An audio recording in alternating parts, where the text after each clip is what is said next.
नमस्कार, मैं DPN Singh, faculty of science and technology, आप सभी का जोहार एडू कैंपस में स्वागत है। झारखंड पब्लिक सर्विस कमीशन की तैयारी करने वाले विद्यार्थियों, आप लोगों को मैं कंप्यूटर टेक्नोलॉजी के बारे में बता रहा हूं, जहां मैंने आप लोगों को डीएनए कंप्यूटर लास्ट टॉपिक बताया था। डीएनए कंप्यूटर के बाद बेटा जो अगला टॉपिक है वो है फोटोनिक कंप्यूटर या ऑप्टिकल कंप्यूटर। फोटोनिक कंप्यूटर या ऑप्टिकल कंप्यूटर क्या होता है, थोड़ा इसके बारे में जान लें। यह कंप्यूटर एक डिवाइस के रूप में काम करने के लिए इलेक्ट्रॉन के स्थान पर दृश्य प्रकाश या इंफ्रारेड बीम का उपयोग किया जाता है। फोटोनिक कंप्यूटर या ऑप्टिकल कंप्यूटर एक ऐसा कंप्यूटर होता है, इसमें इलेक्ट्रॉन के स्थान पर दृश्य प्रकाश या इंफ्रारेड बीम का उपयोग किया जाता है। दूसरा पॉइंट, आधुनिक इलेक्ट्रॉनिक कंप्यूटर में ट्रांजिस्टर इलेक्ट्रॉनिक स्विच की तरह यह कार्य करता है और यही मूलभूत बिल्डिंग ब्लॉक है। तीसरा पॉइंट है, अलग अलग इनपुट वोल्टेज के द्वारा इसे ऑफ या ऑन के लिए 0 और 1 प्रदर्शन करता है। चौथा पॉइंट इसमें आप लिखेंगे कि ऑप्टिकल कंप्यूटर में भी ट्रांजिस्टर के समान ही ऑप्टिक ट्रांजिस्टर की आवश्यकता होती है, जो कि नॉन लीनियर रिफ्रैक्टिव इंडेक्स के साथ पदार्थ के प्रयोग से बनाया जाता है। ऐसे पदार्थ में आने वाले प्रकाश का घनत्व पदार्थ से ट्रांसमिटेड प्रकाश के घनत्व को प्रभावित करता है। तो ये फोटोनिक कंप्यूटर या ऑप्टिकल कंप्यूटर कहा जाता है। बेटा एक बार और इसको बता देता हूं। फोटोनिक कंप्यूटर या ऑप्टिकल कंप्यूटर एक डिवाइस के रूप में काम करने के लिए इलेक्ट्रॉन के स्थान पर दृश्य प्रकाश या इंफ्रारेड बीम का उपयोग किया जाता है। दूसरा, आधुनिक इलेक्ट्रॉनिक कंप्यूटर में ट्रांजिस्टर इलेक्ट्रॉनिक स्विच की तरह कार्य करता है और यही मूलभूत बिल्डिंग ब्लॉक है। तीसरा पॉइंट, अलग अलग इनपुट वोल्टेज के द्वारा इसे ऑफ या ऑन के लिए 0 और 1 का प्रदर्शन करता है। और चौथा पॉइंट इसमें आप लिखेंगे, ऑप्टिकल कंप्यूटर में भी ट्रांजिस्टर के समान ही ऑप्टिक ट्रांजिस्टर की आवश्यकता होती है, जो कि नॉन लीनियर रिफ्रैक्टिव इंडेक्स के साथ पदार्थ के प्रयोग से बनाया जाता है। ऐसे पदार्थ में आने वाले प्रकाश का घनत्व पदार्थ से ट्रांसमिटेड प्रकाश के घनत्व को प्रभावित करता है। तो ये बेटा फोटोनिक कंप्यूटर या ऑप्टिकल कंप्यूटर कहलाता है। अब इसके अलावा यह ऑप्टिकल ट्रांजिस्टर डाटा संग्रहण, इसके और भी पॉइंट्स हैं। यह ऑप्टिकल ट्रांजिस्टर डाटा संग्रहण तथा लॉजिक गेट के निर्माण के लिए उपयोगी होता है तथा कंप्यूटर के सीपीयू के उच्च स्तरीय घटकों से जुड़ जाते हैं। ये अगला पॉइंट, यह जो कंप्यूटर है, यह कंप्यूटर वर्तमान कंप्यूटर की तुलना में हजारों गुना अधिक तेजी से गणना करने में सक्षम होगा। इसका कारण यह है कि प्रकाश इलेक्ट्रॉनिक धारा की तुलना में अधिक गतिशील होता है और तार की आवश्यकता ना होने के कारण इनका आकार काफी छोटा हो सकता है।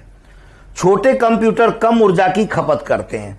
तो ये फोटोनिक कंप्यूटर या ऑप्टिकल कंप्यूटर होते हैं। बेटा तो ये पूरा का पूरा जो मैंने आप लोगों को जानकारी दी कि कंप्यूटर क्या होता है, कंप्यूटर प्रौद्योगिकी कितने प्रकार, कंप्यूटर प्रौद्योगिकी के अंतर्गत जो कंप्यूटर होते हैं वो कितने प्रकार के होते हैं, आइए एक बार और इसको रिपीट कर लेते हैं।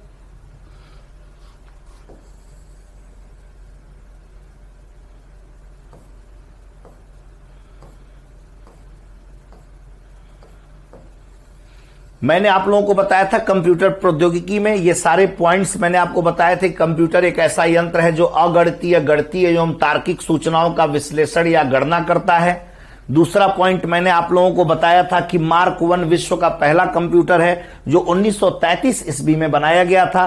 तीसरा, भारत का पहला कंप्यूटर सिद्धार्थ 1955 में बनाया गया था और कंप्यूटर का मुख्य कार्य आंकड़ों का प्रोसेसिंग, संकलन एवं उनका निर्गमन करना होता है। इसके बाद बेटा जो कंप्यूटर के विभिन्न आधारों के अनुसार इनके प्रकार हैं, तो पीढ़ी के आधार पर कंप्यूटरों को बांटा गया है, क्षमता के आधार पर या आकार के आधार पर बांटा गया है और तकनीकी के आधार पर इसे बांटा गया है। तो अगर हम पीढ़ी के आधार पर देखें तो कंप्यूटर की 5 पीढ़ियां हैं। पहली पीढ़ी, दूसरी पीढ़ी, तीसरी पीढ़ी, चौथी पीढ़ी, 5वीं पीढ़ी। इसके बारे में पूरा डिटेल में मैं आप लोगों को बता चुका हूं। तो ये सारी पीढ़ियां जो हैं इनके बारे में मैंने आपको बता दिया है। वर्तमान में हम लोग 5वीं पीढ़ी के कंप्यूटर का प्रयोग कर रहे हैं। अब क्षमता के आधार पर जब कंप्यूटर को बांटते हैं तो 2 प्रकार के हैं, सिंगल प्रोसेसर और मल्टी प्रोसेसर। सिंगल प्रोसेसर जो कंप्यूटर होते हैं वो 3 प्रकार के होते हैं, माइक्रो कंप्यूटर, मिनी कंप्यूटर और मेन फ्रेम कंप्यूटर। और जो मल्टी प्रोसेसर होते हैं इनमें दो प्रकार के होते हैं, पैरेलल प्रोसेसिंग कंप्यूटर और सुपर कंप्यूटर। तो माइक्रो कंप्यूटर के बारे में मैंने आप लोगों को बता चुका हूं कि क्या क्या होता है। इसमें 32 से 64 बाइट्स के बीच इसकी क्षमता होती है और इसको एक व्यक्ति एक बार में ही इसको प्रयोग कर सकता है और इसे पीसी जो पर्सनल कंप्यूटर कहते हैं इसी प्रकार का होता है। उसके बाद सिंगल प्रोसेसर में मिनी कंप्यूटर के बारे में बताया था कि इसकी जो क्षमता होती है 10 किलोबाइट से 50 किलोबाइट तक होती है। सीपीयू के साथ लगभग 10 अतिरिक्त टर्मिनल जोड़े जा सकते हैं। यह मल्टीटास्किंग मल्टी यूजर को सहायता करते हैं और यह व्यवसाय और वाणिज्य में प्रयुक्त होते हैं जैसे एटीएम में। तो उसी तरीके से मेन फ्रेम कंप्यूटर था। तो मेन फ्रेम कंप्यूटर के बारे में भी मैंने आप लोगों को बताया था। सिंगल प्रोसेसर जो होता है, मेन फ्रेम जो होता है, यह 10 से 50 मेगाबाइट होता है। तीव्र गणन क्षमता के साथ आकार में बड़े होते हैं और इसके साथ लगभग 100 टर्मिनल जोड़े जा सकते हैं और यह आरंभिक सुपर कंप्यूटर इसका नाम दिया जा सकता है। तो जो इसके बाद मल्टीपल प्रोसेसर में पहला जो था आपका पैरेलल प्रोसेसिंग कंप्यूटर था। पैरेलल प्रोसेसिंग कंप्यूटर जो था अपेक्षाकृत अन्य कंप्यूटरों के मुकाबले अधिक तेजी से कार्य करता था और इसमें कई प्रोसेसर समांतर क्रम में जुड़े हुए थे और इस एक से अधिक और 64 तक इसकी संख्या थी जिससे ये समांतर क्रम में जुड़े रहते थे। इससे डाटा प्रोसेसिंग की गति को कई गुना बढ़ाया जा सकता है और इस प्रकार के कंप्यूटर का यूज सामान्यतः रिसर्च के क्षेत्रों में किया जाता है। सुपर कंप्यूटर के बारे में बहुत सारी जानकारी आप लोगों को दिया गया था कि इसमें लाखों समांतर क्रम में जुड़े होते हैं प्रोसेसर और बहुत तीव्र गति से गणना कर लेता है। ये बहुत सारी बातें आप लोगों को मैंने इस पर चर्चा की थी। सुपर कंप्यूटर क्या होता है, राष्ट्रीय सुपर कंप्यूटिंग मिशन के बारे में मैंने चर्चा किया था। सुपर कंप्यूटरों के मामले में चीन आगे क्यों है इसको बताया गया था। भारत कहां खड़ा है इस पर भी हम लोगों ने चर्चा किया था। अब तकनीकी के आधार पर जब कंप्यूटरों को बांटा गया तो बहुत सारे तकनीकी के आधार पर कंप्यूटर थे। Analog computer, digital computer, hybrid computer, quantum computer, DNA computer, photonic computer या ऑप्टिकल कंप्यूटर, एनालॉग कंप्यूटर। तो ये इस तरीके से बेटा ये कंप्यूटर के अलग अलग प्रकार हैं। 2 बार लिख दिया गया एनालॉग, इसको हटा दीजिएगा एक को। तो आपको analog computer, digital computer, hybrid computer, quantum computer, DNA computer और फोटोजेनिक कंप्यूटर या ऑप्टिकल कंप्यूटर बोला जाता है। इन सब पे पूरा का पूरा मैंने चर्चा कर दिया है। आशा करते हैं कि पूरा का पूरा जो कंप्यूटर से संबंधित आपको जानकारी दी गई है यह आपको बेहतर तरीके से समझ में आया होगा। और आगे फिर हम लोग इसके बाद साइबर क्राइम के बारे में पढ़ेंगे। तो हम लोग साइबर क्राइम क्या होता है इसको देखेंगे। ठीक है, ओके, थैंक यू। हाँ, तो मैं साइबर क्राइम की चर्चा कर रहा था कि साइबर क्राइम होता क्या है। तो साइबर अपराध जो होता है बेटा एक प्रकार का गैर कानूनी गतिविधि है जिसे डिजिटल माध्यम या इंटरनेट की सहायता से संपादित किया जाता है। साइबर क्राइम एक गैर कानूनी गतिविधि है जिसे डिजिटल माध्यम से या इंटरनेट के माध्यम से संपादित किया जाता है। तो मैं आपको बता दूं कि जो साइबर क्राइम होता है इस क्राइम के लिए कंप्यूटर और इंटरनेट का मौजूद होना बहुत जरूरी है। साइबर क्राइम जो है अगर इंडिया में देखें तो साइबर क्राइम रिकॉर्ड जो 2017 तक रहा 21,796 रहा। लेकिन अगर हम 2018 में देखें तो ये 27,000 हो गया। तो 2017 में जो रिकॉर्ड था ये 77% मोर देन 2016। 2016 से 77% ज्यादा साइबर क्राइम इंडिया में 2017 में हो गया और 2017 से कई गुना ज्यादा 2018 में हो गया, जो 27,000 रिकॉर्ड बताया गया क्राइम का, साइबर क्राइम का। तो इंडिया में यूपी पहले नंबर पर है, महाराष्ट्र दूसरे नंबर पर है और कर्नाटक तीसरे नंबर पे है जो साइबर क्राइम की प्रक्रिया में माना जाता है, जहां साइबर क्राइम सर्वाधिक होता है। साइबर क्राइम को समाप्त करने के लिए नई राष्ट्रीय साइबर सुरक्षा नीति 2013 में बनाया गया। इसमें कुछ मुख्य पक्ष शामिल किए गए हैं। वो मुख्य पक्ष क्या है इसको थोड़ा आप देख लें। नेटवर्क की सुरक्षा, ये इसका मुख्य पक्ष है। ऐप की सुरक्षा करना, आंकड़ों की सुरक्षा करना, व्यक्ति की गरिमा की सुरक्षा करना और सूचना एवं संचार तकनीकी से संबंधित उपकरणों की भौतिक सुरक्षा करना और महत्वपूर्ण सूचनाओं तक सुरक्षित पहुंच की चुनौती, ये नई साइबर राष्ट्रीय सुरक्षा नीति के मुख्य पक्ष के अंतर्गत आता है बेटा। नई राष्ट्रीय साइबर सुरक्षा नीति में शामिल कुछ मुख्य पक्ष हैं, जैसे नेटवर्क की सुरक्षा, ऐप की सुरक्षा, आंकड़ों की सुरक्षा, व्यक्ति की गरिमा की सुरक्षा, सूचना एवं संचार तकनीकी संबंधित उपकरणों की भौतिक सुरक्षा और महत्वपूर्ण सूचनाओं तक सुरक्षित पहुंच की चुनौती इत्यादि। तो इसके बाद बेटा जो साइबर क्राइम में विभिन्न एजेंसियों द्वारा जारी किया गया कुछ सूचना के अनुसार, जो विभिन्न एजेंसियों ने साइबर क्राइम के बारे में जो जानकारी इकट्ठी की है, तो उनके अनुसार यह निकल कर आया है कि जो ई commerce, e governance, net banking, phone banking और सोशल मीडिया का जो बढ़ता उपयोग है, यह साइबर क्राइम की संख्या में बढ़ोतरी किया है बेटा।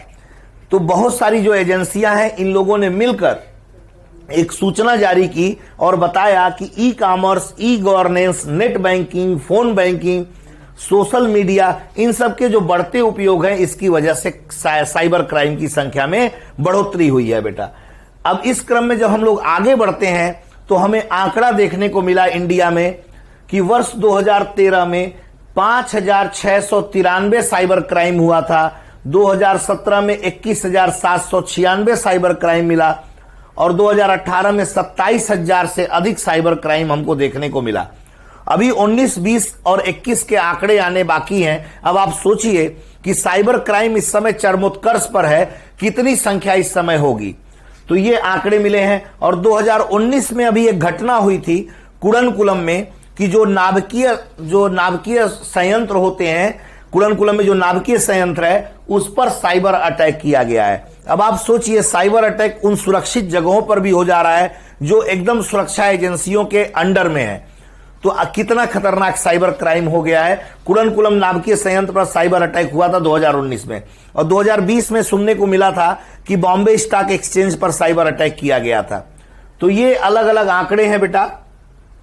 अब ये आखिर होता क्यों है, ये ऐसा क्यों हो रहा है? देखिए, आर्टिफिशियल इंटेलिजेंस है, 5G है, क्लाउड कंप्यूटिंग है, इन पर बढ़ती निर्भरता के साथ इस प्रकार की चुनौती का तेजी से विस्तार हो रहा है। ये जो आर्टिफिशियल इंटेलिजेंस के ऊपर हम लोग निर्भर हो रहे हैं, 5G के ऊपर निर्भर हो रहे हैं, क्लाउड कंप्यूटिंग के ऊपर निर्भर हो रहे हैं, ये कहीं ना कहीं बेटा इन पर निर्भरता साइबर क्राइम की तरफ लेकर जा रहा है। साइबर क्राइम के जो व्यवस्था है उसमें तेजी से विस्तार हो रहा है। तो इससे चुनौतियों का तेजी से विस्तार हो रहा है, उससे निपटने के बारे में हमें तैयार रहना पड़ेगा।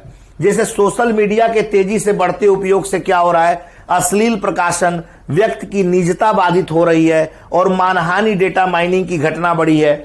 जो रक्षा क्षेत्र में जो गोपनीय सूचना है वो दुश्मनों के हाथों में लगने की एक संभावना व्यक्त की जा रही है। तो ये सब artificial intelligence, 5G, cloud computing और सोशल मीडिया के बढ़ते उपयोग के कारण हो रहा है। रक्षा से संबंधित अगर हम देखें तो जो रणनीतिक सूचनाएं हैं उनको भी साइबर क्राइम के द्वारा उनको भी अपने अंडर में किया जा रहा है। तो रक्षा से संबंधित रणनीतिक सूचनाएं भी इसके अंतर्गत शामिल किए जा रहे हैं साइबर क्राइम के अंतर्गत। तो ये जो हो गया, किस कारण ये साइबर क्राइम बढ़ रहा है उसके बारे में बताया गया कि आर्टिफिशियल इंटेलिजेंस, 5G हो गया, क्लाउड कंप्यूटिंग हो गया, इनकी बढ़ती उपयोगिता की वजह से जो साथ साथ इस प्रकार की साइबर क्राइम जैसी चुनौतियों का विस्तार हो रहा है। सोशल मीडिया के तेजी से बढ़ते उपयोग से अश्लील प्रकाशन, व्यक्ति की निजता बाधित होना, मानहानि डेटा माइनिंग की घटना बढ़ी है और गोपनीय सूचना देश की दुश्मनों के हाथों में जाने की संभावना बढ़ गई है और रक्षा से संबंधित रणनीतिक सूचनाएं भी शामिल हैं।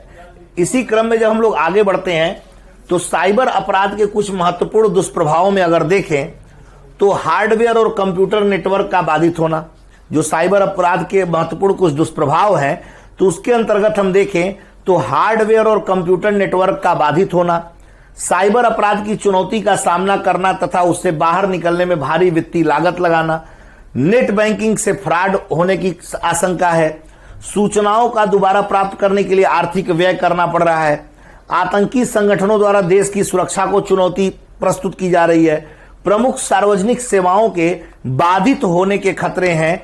तो ये कुछ साइबर अपराध के महत्वपूर्ण दुष्प्रभाव होते हैं बेटा। सरकारों के स्थायित्व का प्रभावित होना भी इसके अंतर्गत आता है।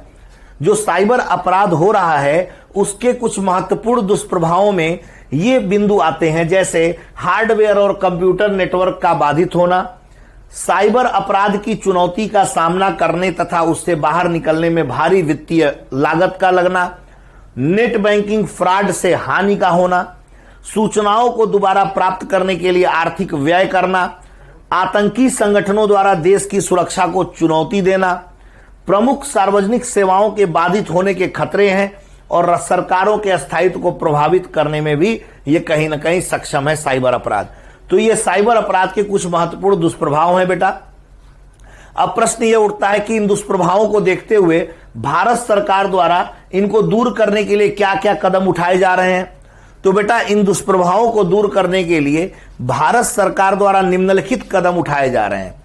सूचना प्रौद्योगिकी अधिनियम 2000 तथा इसकी विभिन्न धाराओं के अनुसार साइबर अपराध पर कार्रवाई की जाएगी। एक सूचना प्रौद्योगिकी अधिनियम 2000 बनाया गया है और तथा इसकी विभिन्न धाराओं के अनुसार साइबर अपराध पर कार्रवाई किया जा रहा है।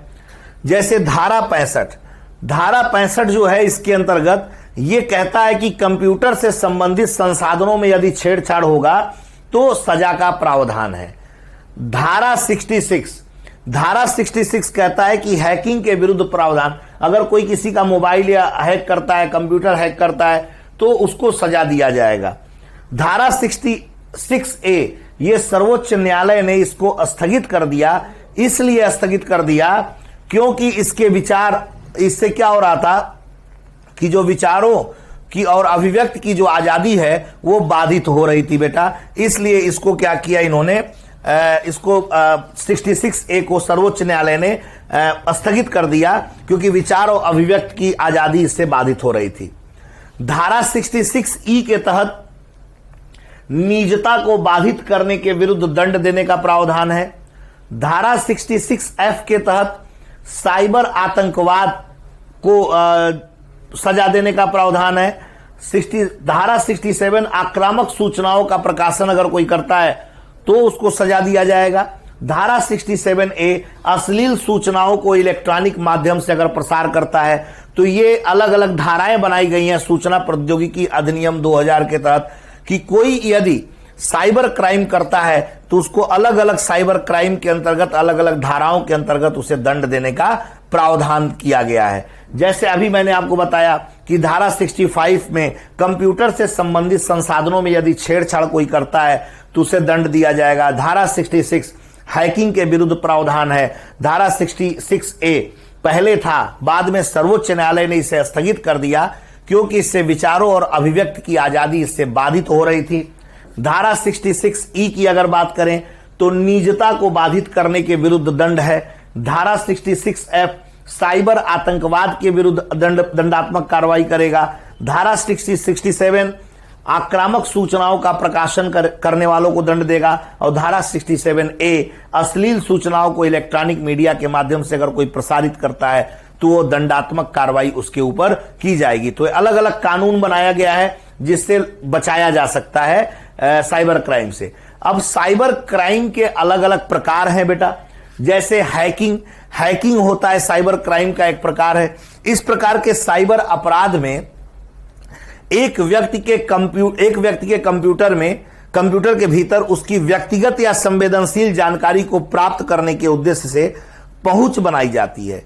और हैकिंग में अपराधी किसी व्यक्ति के कंप्यूटर में प्रवेश करने के लिए विभिन्न प्रकार के सॉफ्टवेयर का उपयोग करता है और पीड़ित व्यक्ति को यह पता नहीं चल सकता कि उसका कंप्यूटर किस दूरस्थ स्थान से एक्सेस किया जा रहा है।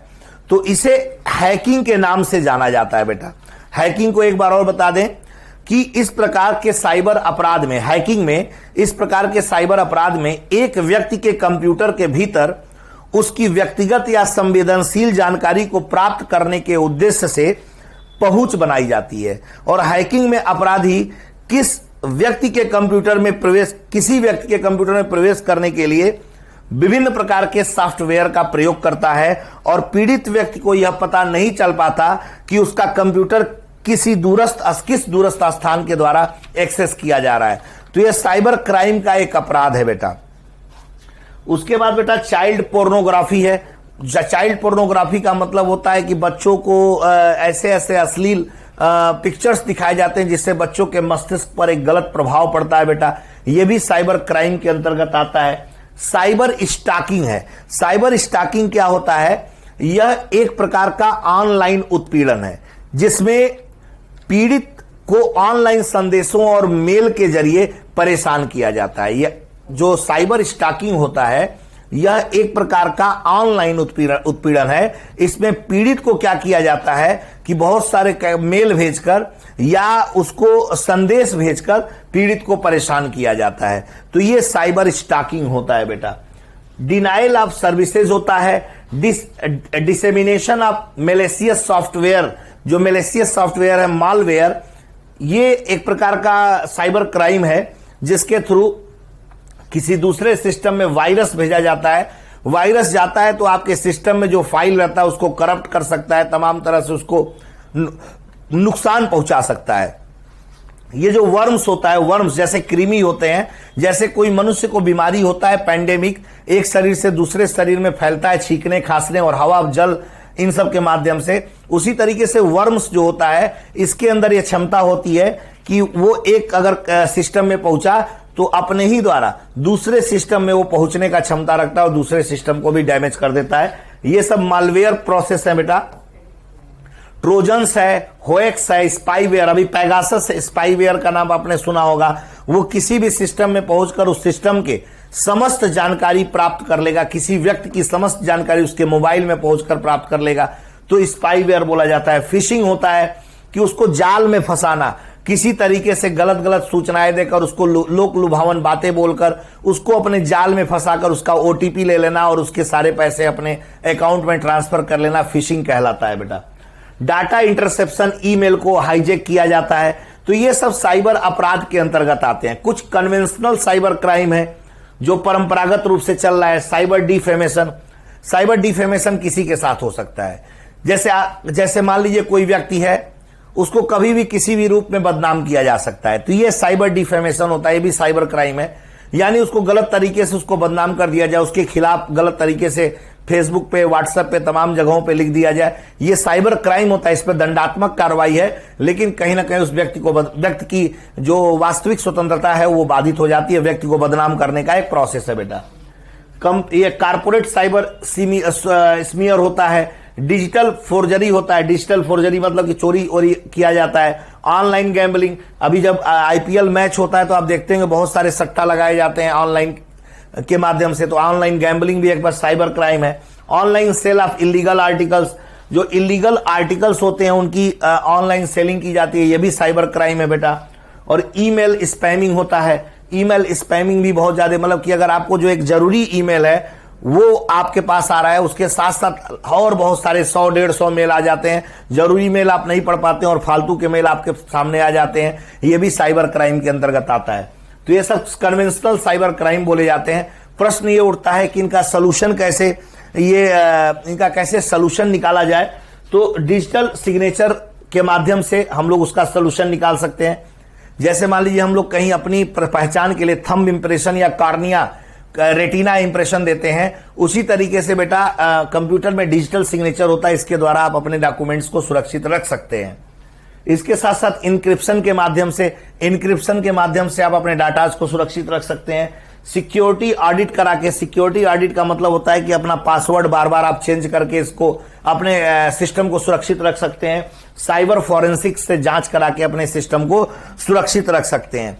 तो ये तो हो गया इसका सोल्यूशन बेटा। अब साइबर सुरक्षा के लिए वर्ष 2013 में एक राष्ट्रीय साइबर सुरक्षा नीति जारी किया गया। ये जो साइबर सुरक्षा है, इस साइबर सुरक्षा के लिए वर्ष 2013 में राष्ट्रीय साइबर सुरक्षा नीति जारी किया गया। इसके तहत 24/7 सर्ट इन चालू रहेगा। सर्ट इन का मतलब होता है computer emergency response team of India. ये हमेशा आपके लिए तैयार रहेगी। इससे जुड़कर उपयोगकर्ता जो है वो कंप्यूटर और अन्य सूचना प्रणाली को सुरक्षित रख सकता है। तो साइबर सुरक्षा के लिए वर्ष 2013 में राष्ट्रीय साइबर सुरक्षा नीति जारी किया गया और इसके तहत 24/7 कार्यरत सर्ट इन यानी computer emergency response team of India, इससे जुड़कर उपयोगकर्ता कंप्यूटर और अन्य सूचना प्रणाली को सुरक्षित रख सकता है बेटा। 2013 के बाद 2018 तक 5 लाख साइबर सुरक्षा बल तैयार किए जा रहे हैं, जिससे साइबर सुरक्षा प्रदान किया जा सके। इस मामले में सार्वजनिक और निजी भागीदारी को बढ़ावा दिया जा रहा है ताकि साइबर सुरक्षा को लागू किया जा सके। वैधानिक ढांचे का विकास किया जा रहा है ताकि साइबर सुरक्षा को लागू किया जा सके। मुख्य साइबर सुरक्षा अधिकारी की नियुक्ति, केंद्रीय स्तर पर मुख्य साइबर सुरक्षा अधिकारी की नियुक्ति की जाएगी जिससे साइबर सुरक्षा को मजबूत बनाया जा सके। राज्यों में भी ऐसे अधिकारियों की जरूरत है जो साइबर सुरक्षा अधिकारी बने और जिससे क्या हो कि एक सुरक्षा प्राप्त हो बेटा। इसके साथ साथ बेटा ये साइबर सुरक्षा के अपराध के कारण क्या है, साइबर सुरक्षा के अपराध के कारण क्या है, इसको थोड़ा सा जान लीजिए। साइबर सुरक्षा के अपराध के निम्नलिखित कारण हैं। साइबर सुरक्षा के अपराध के निम्नलिखित कारण हैं।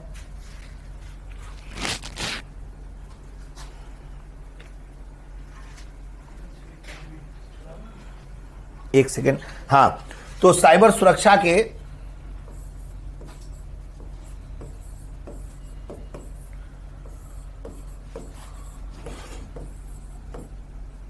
साइबर अपराध के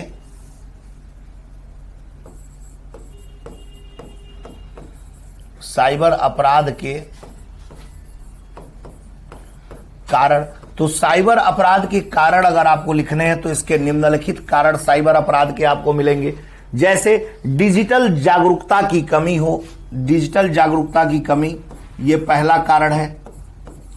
डिजिटल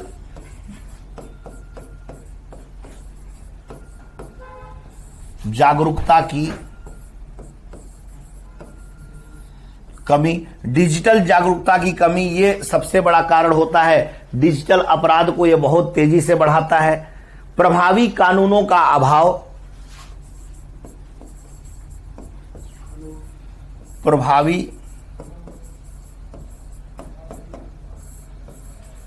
कानूनों का अभाव, प्रभावी कानूनों का अभाव यह एक कारण है जिससे साइबर अपराध बढ़ रहे हैं। तकनीकी अधिकारियों व कर्मचारियों की कमी, तकनीकी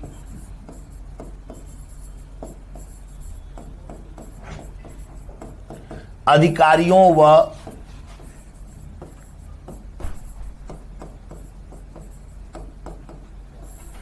कर्मचारियों की कमी, यह भी एक कारण है जिससे साइबर अपराध जो है वो बढ़ रहा है।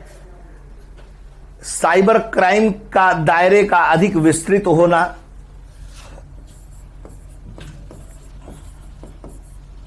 साइबर क्राइम दायरे का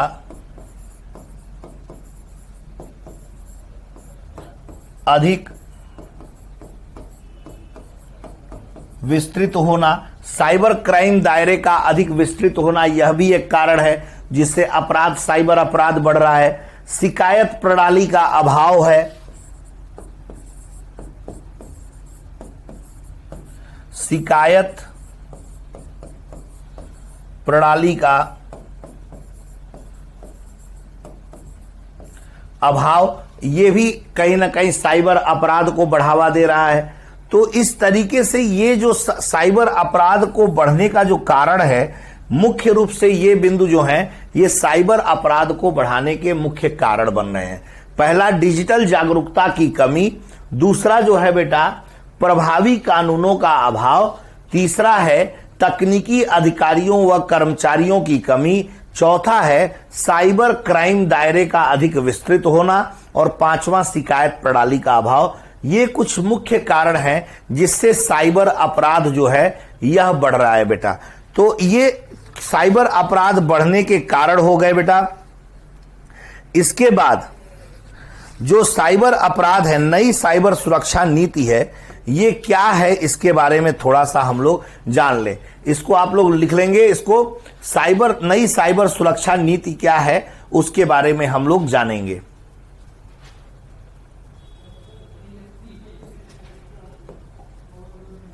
नई साइबर सुरक्षा नीति,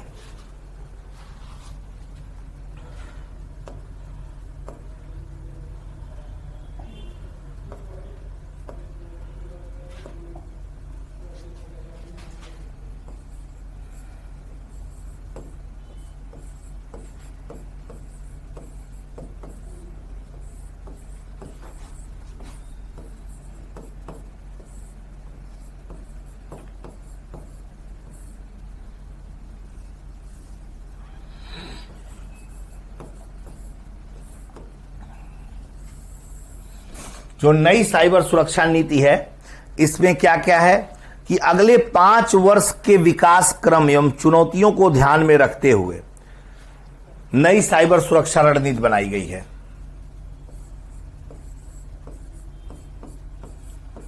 अगले 5 वर्ष के विकास क्रम एवं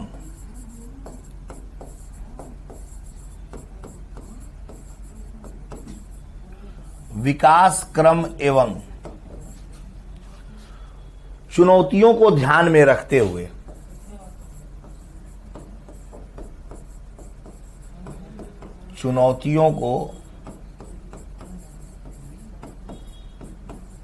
ध्यान में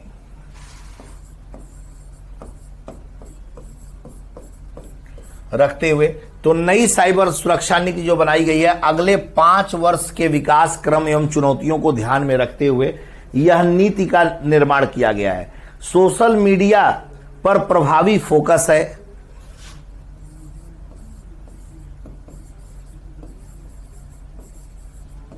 सोशल मीडिया पर जो प्रभावी फोकस है इस नीति का, सोशल मीडिया पर प्रभावी फोकस है इस नीति का। साथ ही साथ सोशल मीडिया कंटेंट्स का विश्लेषण तथा निष्कर्ष निकालने के लिए समर्पित टीम है। सोशल मीडिया कंटेंट्स का, सोशल मीडिया कंटेंट्स का निष्कर्ष एवं विश्लेषण करने के लिए प्रभावी और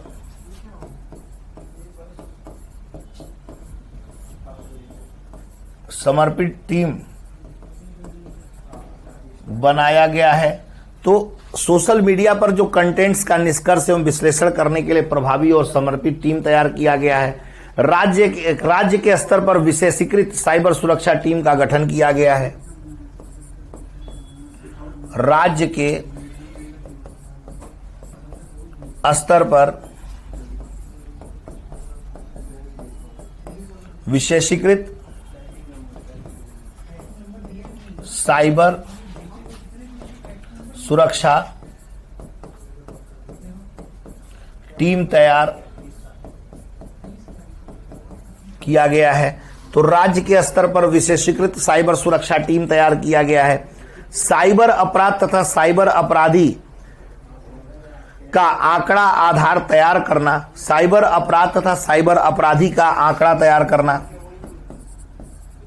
साइबर अपराध तथा साइबर अपराधी का आंकड़ा आधार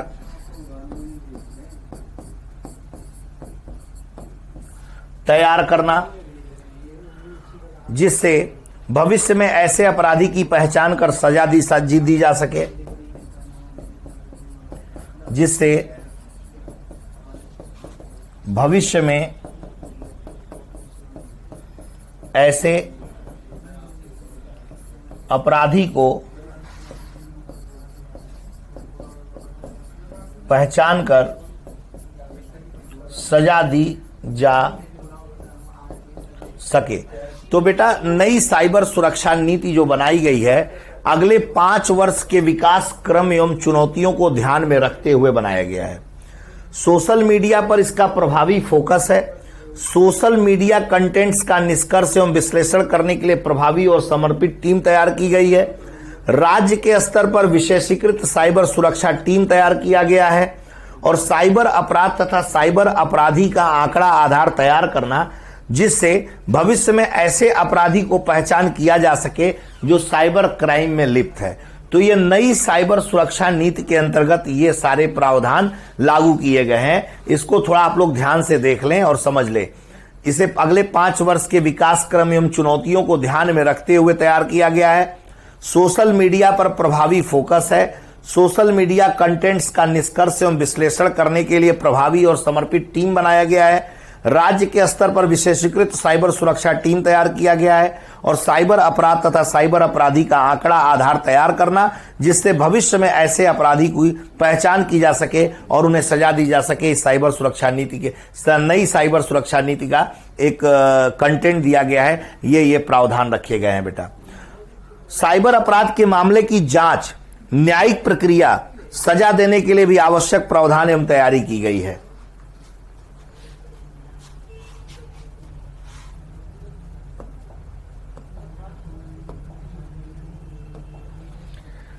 साइबर अपराध के मामले की जांच,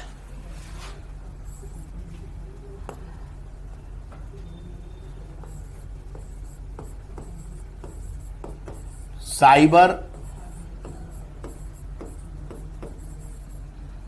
अपराध के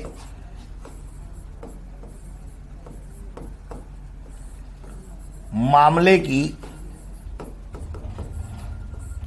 जांच, साइबर अपराध के मामले की जांच, न्यायिक प्रक्रिया, सजा देने के लिए भी आवश्यक प्रावधान एवं तैयारी की गई है। न्यायिक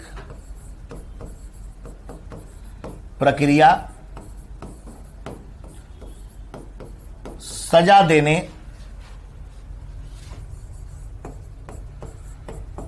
के लिए आवश्यक प्रावधान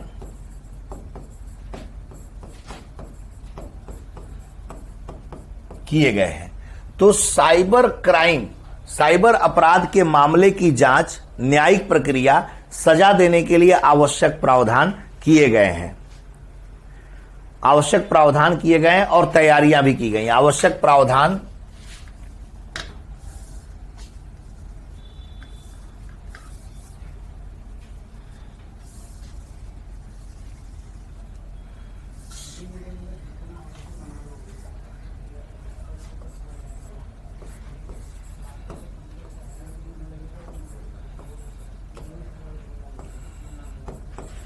और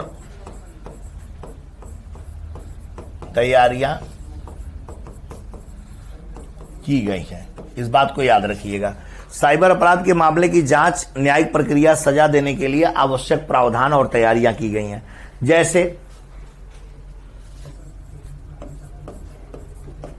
जैसे पुलिस एवं विधिक क्षेत्र से जुड़े लोगों का प्रशिक्षण, पुलिस एवं विधिक क्षेत्र से जुड़े लोगों का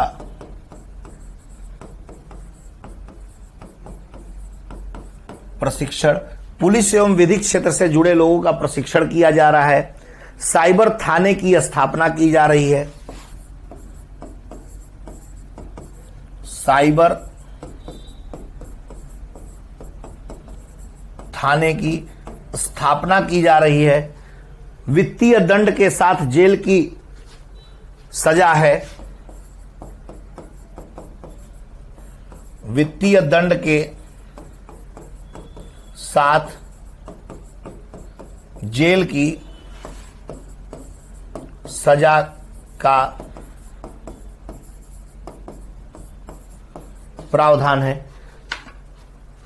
वित्तीय दंड के साथ जेल की सजा का प्रावधान है।